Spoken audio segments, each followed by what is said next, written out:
Yeah, guys, so you see, it is very sad when I see some of the Ghanaian youths, asking me questions like, Ghana boy, why are you not in support of Ghanaian youth saying they want to go and retaliate, they want to go and burn down and close down MTN and DSTV and the South African companies in Ghana? That is a good way to retaliate. Why are you not in support of it? Guys, listen, if you're a Ghanaian, listen, it's even very sad. It saddens me a lot.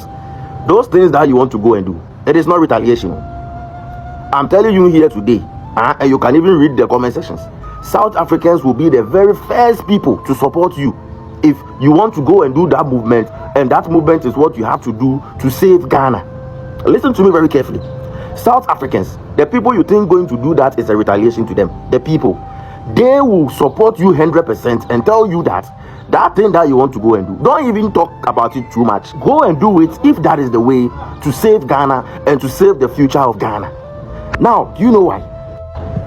Now, let me tell you what is actually happening in South Africa. Whatever you see on the news and you are seeing them protesting and then you are seeing them looting according to what some are saying and whatever, it is purely, mainly government failure.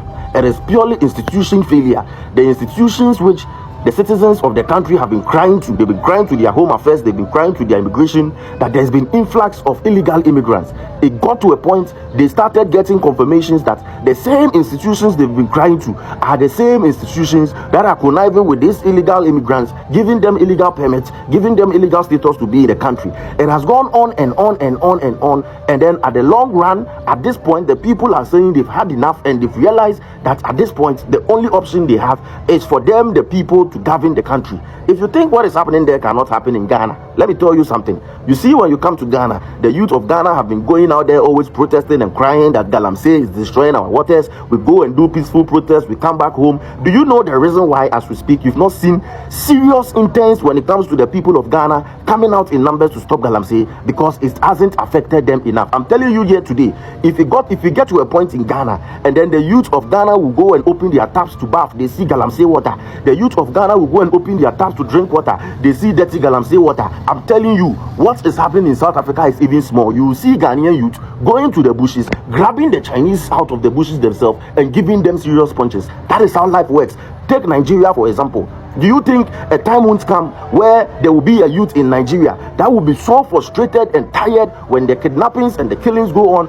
Do you think a time will come when the insecurity or whatever goes on in Nigeria and then it affects them to the maximum? Do you think a time will come where they will put everything down, take their life into their own hands and go fight whatever problems they are facing? That is where South Africa is at the moment. At the moment, they've been crying to the same institutions you are telling them to demonstrate to. They've done it over and over and over, and still those illegalities are going on. So what is happening there now seems like a revolution, where the citizens are saying that at this point we don't trust the home affairs and the government, and we don't trust them anymore. We've protested. They tell us they will take over and handle the issues. We see nothing, and then still our concerns are not being addressed. Our kids are being destroyed. Their jobs, their hospitals are being influxed. What they know in the country, they are in the country and they know their concerns. And at this point, what we are seeing is the frustration of the people. At this point, you can say it is wrong, but on the other hand, understand what got them here. And this should be a lesson to Ghana, to Nigeria, to the government of these two countries that are pushing the youth to be rather attacking South Africans as xenophobia. If you guys don't focus on the real issues the youths are complaining about in your countries, I'm telling you, it will get to a point the youth of Ghana or the youth of Nigeria will even do more than what South Africans are doing. This is simple logic.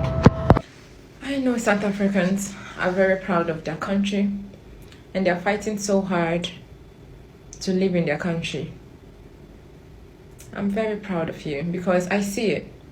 When I'm hosting a live and you people come up, I see you having the flag of South Africa by your names. But when I see Ghanaians, I see them with US flag. Some of them before Ghana flag. And I see some without Ghana flag at all. But for South Africans, I have never seen any of them with a different country flag. And that is how proud you are of your country. I'm proud of you too. Ghana, let's go and fix Ghana. You know, there are two sides of the story. The illegality part, the place where the South Africans are not nice, and the part where they are talking about us fixing our country. I'm interested in the part of us fixing our country. You know, everybody is choosing the part they want. For me, The part that interests me is us fixing our country. Because if our country was fixed to some extent, there are some places that Ghanaians will not even go there. And I know there are some places South Africans don't even go there. And I know what I'm saying. Now, I am certified to call Ghanaians busybody, interlopers, meddlers, troublemakers. I can't believe it that you have now gone for battles that does not concern you. Are you for real? You see, the lack of information that you don't get, the lack of information that you have in Ghana has destroyed you people. You think you are still in the walls of Ghana because you people don't even know what is happening in Togo. You don't know what is happening in Burkina Faso. You have no idea. You have no access to proper information. All your journalists are crucial journalists. They don't have no proper education. Have you ever seen TV3 in South Africa since this issue started? Have you ever seen TV3 interviewing South Africans or interviewing Ghanaians asking questions on the grounds of South Africa? No. Have you ever seen Peace FM, Joy News, all of them? They are staying in Ghana, taking videos online to discuss on morning show. And you gullible Ghanaians, University of Ghana graduates, hey, KNUST graduates, hey, supporting this nonsense. I can't believe this. I can't believe you go to school. Yeah, we have the best education on the continent. Is this the education you are? No wonder. No wonder. Those politicians are products of University of KNUST, University of Ghana. But and not all of them are like that. I'm just saying some of them. Quack journalists, GIJ. These are the journalists you produce. Don't you see the job of BBC? Don't you see what BBC does? They do. They may have wrong information sometimes, but they go to the grounds. You have not visited South Africa. You have not heard the side of the other person. Yet you sit in your country. I see Captain Smart making so much noise, barking like a dog. I see Kevin Taylor insulting South African. I see Valentina.